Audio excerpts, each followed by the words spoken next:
بسم اللہ الرحمن الرحیم والنجم اذا هوى ما ضل صاحبكم وما غوى وما ينطق عن الهوى إن هو إلا وحي يوحى علمه شديد القوى ذو مرة فاستوى وهو بالأفق الأعلى ثم دنا فتدلى كان قاب قوسين أو أدنى. بسم اللہ الرحمن الرحیم. اللہ کے نام سے جو بڑا مہربان نہایت رحم کرنے والا ہے. آج ہمارا درس سورہ نجم کی ابتدا سے ہو رہا ہے. اور نجم کہتے ہیں ستارے کو جس کی جمع ہوتی ہے نجوم اور انجم، ستارے کے معنی میں. سورہ نجم کے تعلق سے علماء تفسیر نے لکھا ہے کہ اللہ کے نبی صلی اللہ علیہ وسلم نے سب سے پہلی سورہ جو اعلانیہ پڑھ کر لوگوں کو سنائی تھی وہ یہی سورہ تھی. جب آپ نے پڑھنا شروع کیا اور اس سورہ کے اخیر میں آیت سجدہ آئی تو نبی صلی اللہ علیہ وسلم نے سجدہ کیا اور آپ کے ساتھ سارے صحابہ نے سجدہ کیا اور کفار و مشرکین جو وہاں جمع تھے وہ سب کے سب سجدے میں گر پڑے. امیہ بن خلف کے کہ اس کے تعلق سے حدیث میں لکھا ہے کہ وہ زمین سے مٹی اٹھایا اور اپنی پیشانی پہ لگا لیا یا ہاتھ پر ایسے سجدہ کر لیا اور زمین پر سجدہ نہیں کیا، اور جس کی وجہ سے کفر پر اس کی موت ہوئی اور اسے ہدایت نہیں ملی. سورہ نجم کے تعلق سے ایک روایت یہ بھی آئی ہوئی ہے کہ زید بن ثابت رضی اللہ عنہ نے کہا کہ میں نے نبی صلی اللہ علیہ وسلم کے سامنے اس سورہ کی تلاوت کی تو آپ نے سجدہ نہیں کیا. اس کی وجہ سے علماء کہتے ہیں کہ سجدہ تلاوت دراصل مسنون ہے، مستحب ہے، واجب نہیں. اگر کوئی کبھی سجدہ تلاوت نہ کرے تو وہ گنہگار نہیں ہوگا. والنجم اذا هوى، قسم ہے ستارے کی جب وہ گرے. اب ترجمہ بہت سے گرتا ہے کیے ہیں، لیکن آپ کو معلوم ہونا چاہیے کہ ہوا یہ فعل ماضی ہے. ہوا یہوی کا معنی ہوتا ہے گرنا، اور جب ہوگا ہوا یہوا باب سمیہ سے تو اس کا معنی ہوگا خواہش رکھنا. باب ضرب یضرب سے جب ہوگا ہوا یہوی تو اس کا معنی ہوگا گرنا، پستی میں چلے جا. اور جب ہوا یہوا ہوگا تو اس کا معنی ہوگا خواہش کر. لیکن یہاں باب ضرب سے ہے جس کا معنی ہے گرنے کے. قسم ہے ستارے کی اذا ہوا جب وہ گرے. ما ضل نہیں بہکا، صاحبکم تمہارا ساتھی، وما غوا اور نہ بھٹکا. تمہارے ساتھی سے مراد اللہ کے نبی محمد صلی اللہ علیہ وسلم ہے. یہ کہہ کر گویا ان کو بتایا جا رہا ہے کہ یہ وہ نبی ہیں جو تمہارے بیچ میں 40 سال تک زندگی گزارے ہیں، اور ان کی حرکات و سکنات اور ان کی چال ڈھال، ان کی گفتگو، ان کے معاملات سے اے مکہ کے لوگوں تم واقف ہو، اور تم ہی کہا کرتے ہو کہ یہ امانت دار ہیں اور سچے ہیں. تو جو نبی 40 سال تک امانت دار رہے اور سچے رہے وہ کیوں بہکیں گے اور کیوں بھٹکیں گے اور کیوں غلط بات کریں گے؟ تو کہا ما ضل نہیں بہکا، صاحبکم تمہارا ساتھی، وما غوا اور نہ بھٹکا. دونوں بہکنے اور بھٹکنے کے معنی میں ہے. بس علماء تفسیر نے یہ لکھا ہے کہ ضل یضل کا معنی ہوتا ہے گمراہ ہونا، راستے سے بھٹک جانا. یہ لا علمی کی بنیاد پہ کہ کسی کے پاس علم نہیں، معلومات نہیں، اور اس کی وجہ سے وہ راستے سے ہٹ جاتا ہے، تو یہ ہے ضلال، جو بھٹکنے یا بہکنے اور گمراہی کے معنی میں. اور ایک ہے غبا، غبا یا غبا، اس کا معنی بھی ہوتا ہے بہکنا اور بھٹکنا، لیکن لکھا ہے کہ غبا اور غبایا یہ دراصل اس معنی میں ہے کہ کوئی آدمی جان بوجھ کر کے راستے سے ہٹ جائے. وہ جانتا ہے کہ یہ راستہ صحیح ہے، اس کو چھوڑ دے اور غلط راستے پر چل پڑے، تو یہ ہے غبایا. اور لا علمی میں کوئی راستے سے بھٹک جائے تو یہ ہے ضلالت اور ضلال. تو اللہ پاک نے کہا کہ نہ یہ نبی لا علمی کی وجہ سے راستے سے ہٹا ہے اور نہ جان بوجھ کر کے راستے سے بھٹکا ہے. اور وہ بھٹک کیسے سکتا ہے؟ جب اس کے پاس وحی آتی ہے، جب اس کے پاس جبریل علیہ السلام آتے ہیں، تو وہ بھٹک کیسے سکتا ہے؟ اللہ پاک نے کہا وَمَا يَنطِقُ عَنِ الْهَوَىٰ إِنْ هُوَ إِلَّا وَحْيٌ يُوحَىٰ. وَمَا يَنطِقُ، اور نہیں وہ بولتا، عَنِ الْهَوَىٰ، اپنی خواہش سے. ہوا، اب دیکھو خواہش کے معنی میں آ گیا نا. وہاں پہلی والی آیت میں آپ نے کہا اذا ہوا، جب وہ گرے، اور یہاں پر ہوا خواہش کے معنی.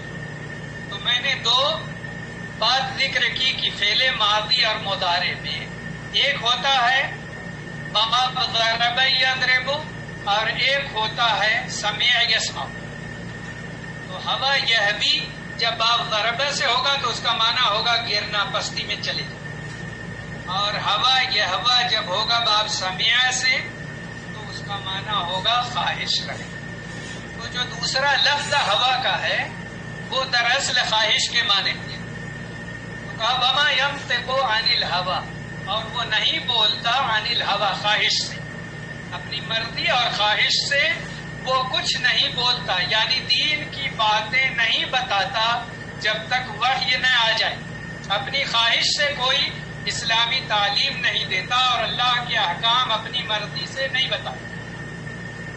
ان هو الا وحی یوحیٰ، ان هو نہیں ہے وہ الا مگر وحی وحی یوحیٰ جو بھیجی جاتی ہے.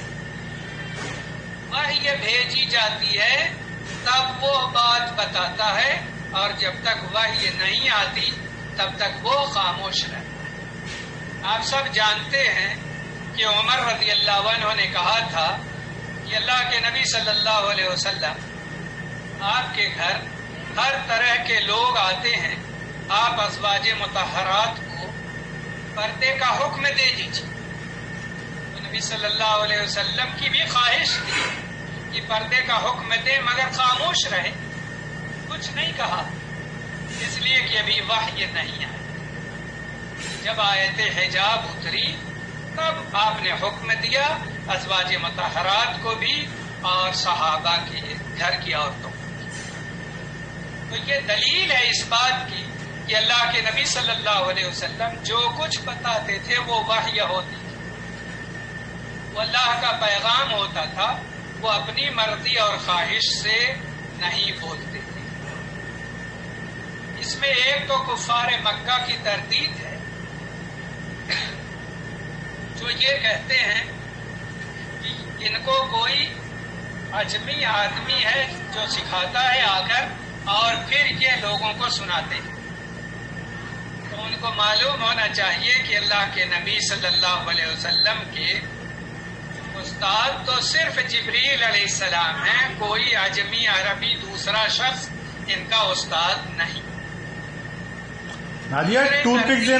تمام لوگوں کی جو لوگ رسول اللہ صلی اللہ علیہ وسلم کے اقوال و افعال کو حجت تسلیم نہیں کرتے اور کہتے ہیں کہ صرف قرآن اور اس کے احکامات کافی ہیں، تو ان کو معلوم ہونا چاہیے کہ اللہ تعالیٰ نے اس آیت میں کہا ہے کہ محمد صلی اللہ علیہ وسلم اپنی مرضی اور خواہش سے کوئی بات نہیں بتا.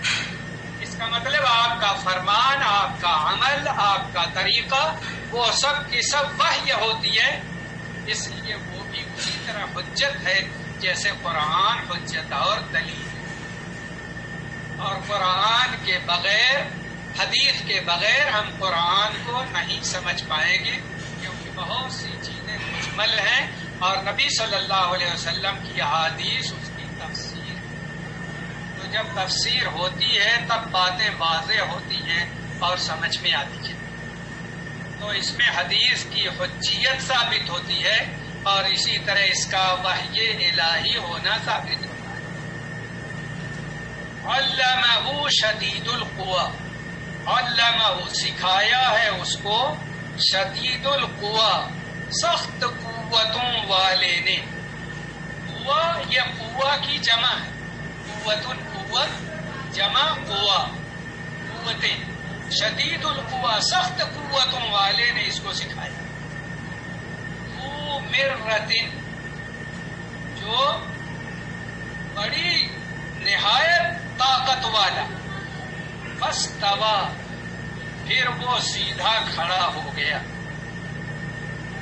اس میں اللہ تعالیٰ نے بتایا ہے کہ تم لوگ کہتے ہو فلاں ان کو سکھاتا ہے اور فلاں سکھاتا ہے اور رحمان ایک شخص ہے اس سے جا کر کے یہ سیکھتا ہے. اللہ تعالیٰ نے ان کی تردید کی اور کہا کہ محمد صلی اللہ علیہ وسلم کے استاد جبریل علیہ السلام ہیں جو زبردست قوت اور طاقت والے ہیں. اور جبریل علیہ السلام کے تعلق سے آپ لوگوں نے سنا بھی ہے اور پڑھا بھی ہے کہ وہ زبردست قوت و طاقت والے ہیں اور ان کے 600 پر ہیں. اور جب وہ پر کھول دیے تو آسمان کا کنارہ چھپ گیا تھا. اور بعض مفسرین نے لکھا ہے کہ ان کا ایک پر مشرق و مغرب کے درمیان کی وسعت کو پھیلا. اس قدر ہے. اللہ تعالیٰ نے کہا کہ وہ زبردست قوت والا. فاستویٰ پھر وہ سیدھا کھڑا ہو گیا. وَهُوَ بِالْأُفُقِ الْأَعْلَىٰ اور وہ تھا آسمان کے بلند کنارے پر. افق کہتے ہیں آسمان کے کنارے کو اور اعلیٰ بلند. الافق الاعلیٰ بلند کنارہ. بلند کنارہ یعنی آسمان کا. آسمان کے بلند کنارے پہ وہ تھا یعنی جبریل علیہ السلام. ثم دنا فتدلی پھر وہ قریب ہوا. فتدلی اور اتر آیا. یعنی جبریل علیہ السلام اوپر تھے اور پھر وہ نیچے اتر آئے اور نبی صلی اللہ علیہ وسلم کے قریب ہو گئے. نبی صلی اللہ علیہ وسلم کے یہ پہلی بار جبریل علیہ السلام کو دیکھنے کا واقعہ ہے جس کے تعلق سے سیرت میں اور تفسیر میں لکھا ہوا ہے کہ اللہ کے نبی صلی اللہ علیہ وسلم پر جب ابتدائی وحی آئی اور اس کے بعد پھر کچھ دنوں تک آنا بند ہوئی تو اللہ کے نبی صلی اللہ علیہ وسلم مکے کی گلیوں میں چل رہے تھے کہ آپ کو آواز سنائی دی اور آپ نے آسمان کی طرف نگاہ اٹھائی تو دیکھا کہ آسمان و زمین کے درمیان جبریل علیہ السلام ایک کرسی پر بیٹھے ہوئے ہیں. تو جبریل علیہ السلام کو اس موقع پر نبی صلی اللہ علیہ وسلم نے ان کی اصلی صورت میں دیکھا تھا اور ان کے 600 پر تھے.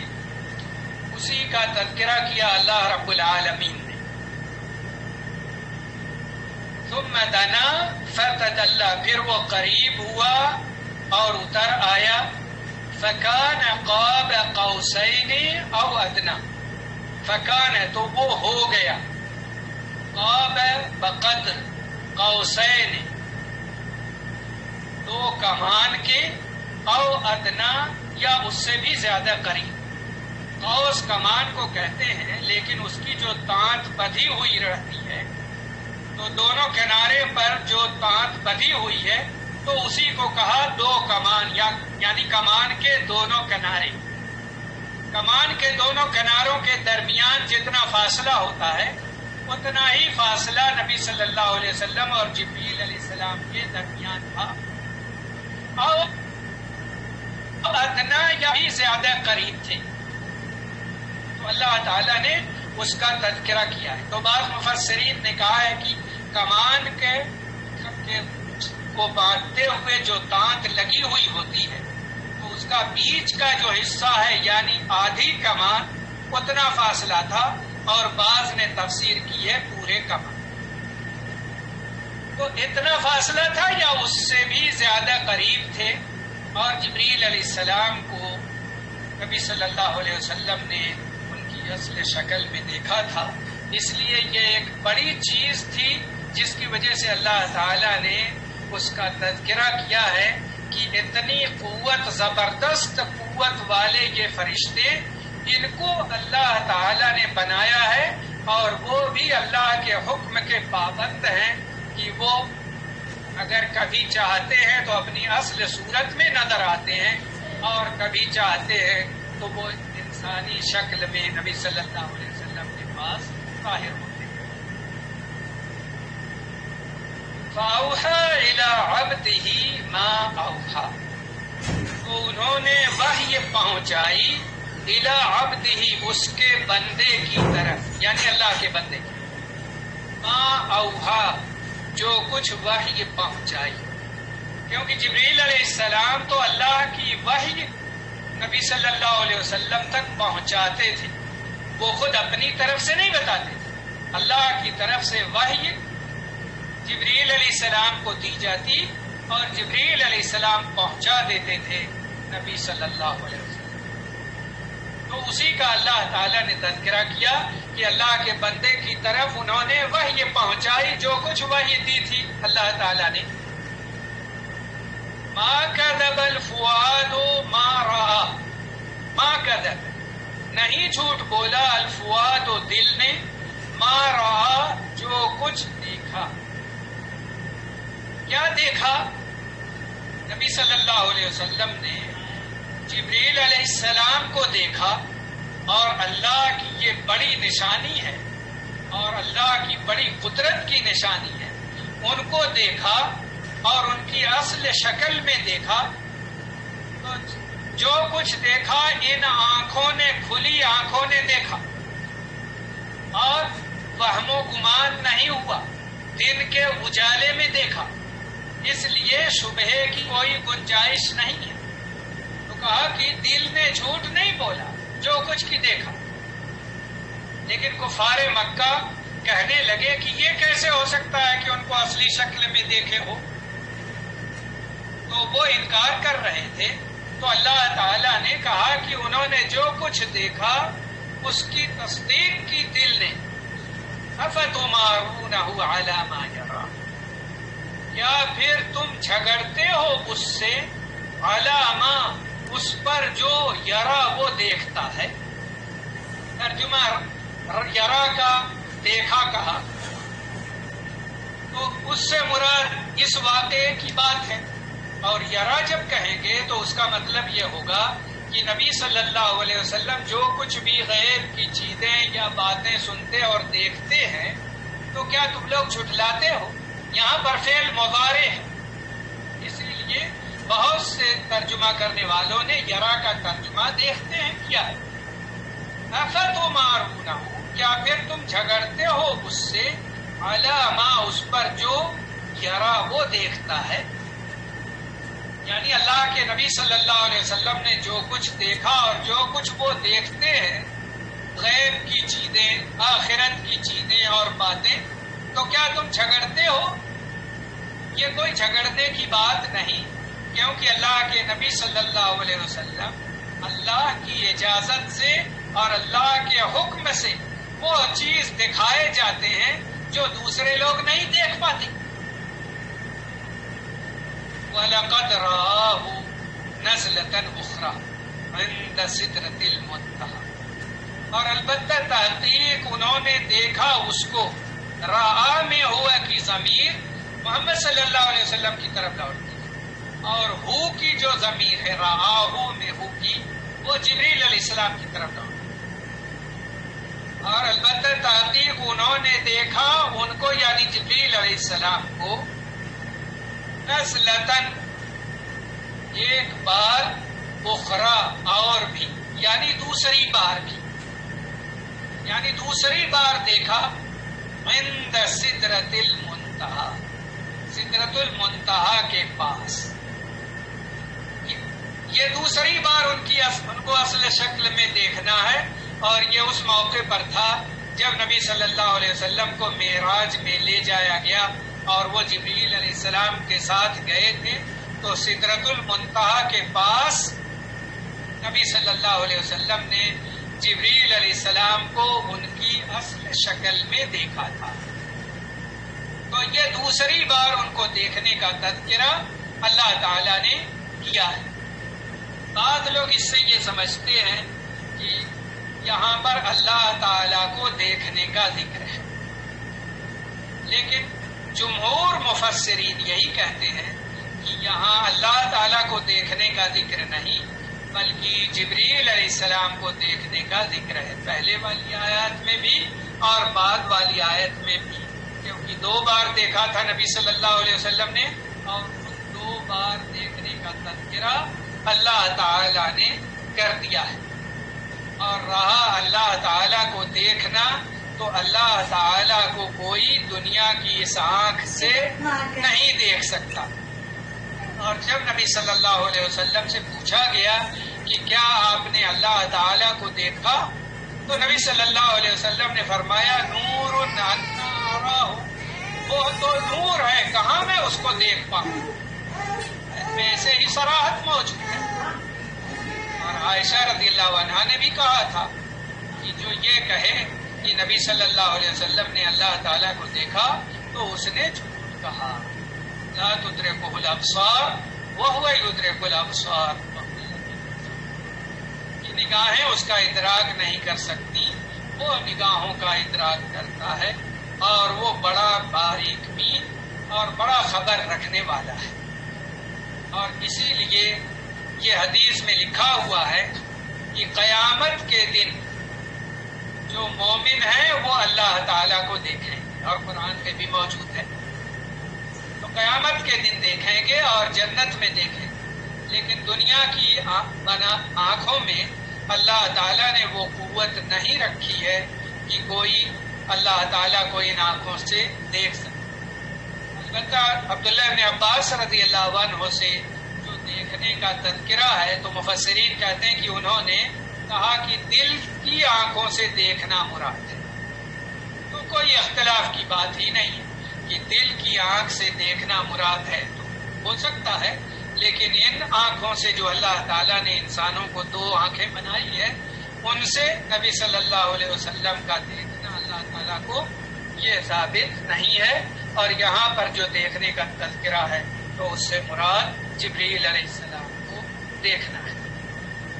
عند سدرۃ المنتہا، سدرۃ المنتہا کے پاس، سدرہ کہتے ہیں بیر کے درخت کو، اور منتہا کہتے ہیں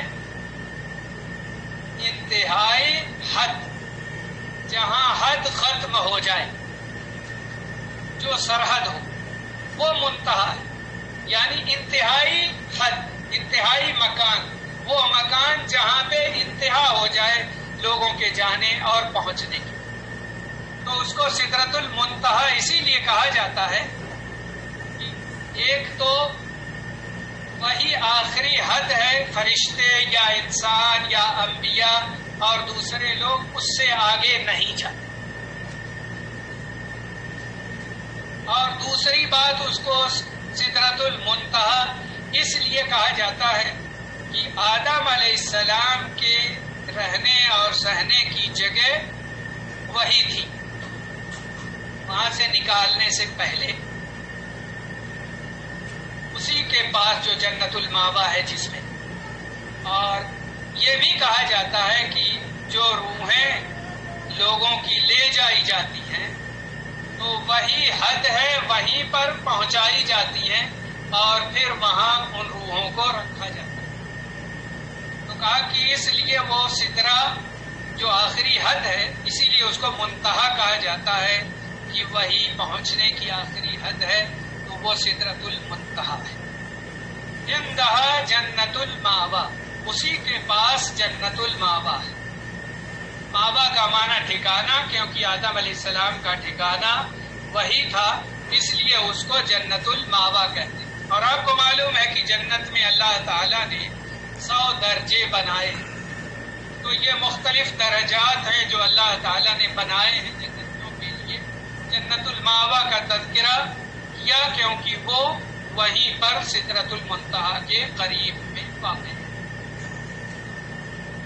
اذ یغشی السدرۃ ما یغشی ما زاغ البصر وما طغی، اذ یغشی جب ڈھانپ رہا تھا، السدرۃ دیر کے درخت کو، ما یغشی جو کچھ کی ڈھانپ رہا تھا، ما زاغ البصر نہیں بہکی نگاہ، وما طغی اور نہ حد سے آگے بڑھ۔ دیر کے درخت کو ڈھانپ رہی تھی کیا چیزیں؟ ایک تو اللہ کی تجلی کے انوار تھے جو اس پر ظاہر ہو رہے تھے، جس کی وجہ سے وہ چمک رہا تھا۔ وہ درخت اور اس کی پتیاں وہ نور در نور ہو رہی تھی۔ اور اس کے علاوہ سونے کے پرندے اڑ یا پروانے کہتے ہیں، سونے کے پروانے اڑ کر اس کی طرف اڑ رہے تھے اور ان پر بیٹھ رہے تھے، جس کی وجہ سے چمک الگ ایک منظر پیش کر لی۔ تو اللہ تعالیٰ نے چونکہ انوار اس پر ڈال دیا اور سونے کے وہ پروانے اڑ رہے تھے، جس کی وجہ سے وہاں پہ چمک اور نور کا منظر عجیب و غریب تھا جو آنکھوں کو خیرہ کیے ہوئے تھا۔ تو اللہ تعالیٰ نے اسی کا تذکرہ کیا ہے کہ ڈھانپ رہا تھا سدرے کو، جو کچھ بھی ڈھانپ رہا تھا وہ انوار اور روشنی اور چمک اور وہ خوشنما منظر۔ تو اللہ نے ذکر کیا ما زاغ البصر وما طغی، نہیں بہکی نگاہ اور نہ حد سے آگے بڑھی۔ تو نبی صلی اللہ علیہ وسلم جو معراج پر گئے ہوئے تھے، تو اس کی چمک اور اس کی رونق اور اس کی شادابی اور چمک دمک کو دیکھ کر کے آپ کی نگاہ نہ دائیں گئی نہ بائیں گئی نہ ادھر ادھر گئی، آپ اسی کو دیکھتے رہے جو اللہ تعالیٰ دکھانا چاہتا تھا اپنے نبی محمد صلی اللہ علیہ وسلم کو۔